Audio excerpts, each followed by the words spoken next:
I starten af 1800-tallet blomstrede der en stor nationalisme i Danmark. Det skete, da Danmark tabte en masse udadtil i verden. Man holdte med de forkerte i Napoleonskrigen, hvilket medførte terrorbombardementet i København i 1807, som England stod bag.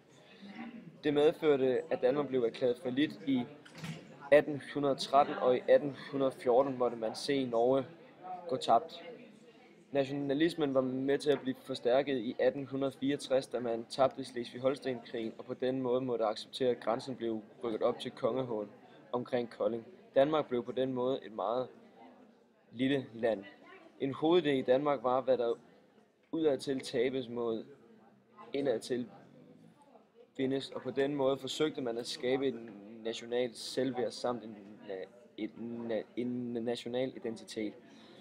Forfatterne Oehlenschläger og Ingemann var med til at styrke interessen for Danmarks oldtid og middelalder ved at fortælle om, at Danmark dengang var et imperium og var et stort land udadtil med masser af styrke.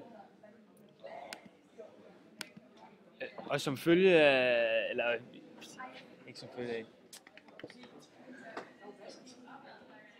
Okay, billedet det viser nogle soldater, som beskytter en jøde, der tydeligvis bliver forfulgt af befolkningen.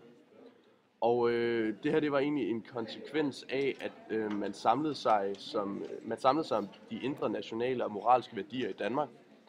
Og det medførte et fremmedhad over for alt andet, for eksempel over for tyskere og over for jøder. Og det er manifesteret i det her billede.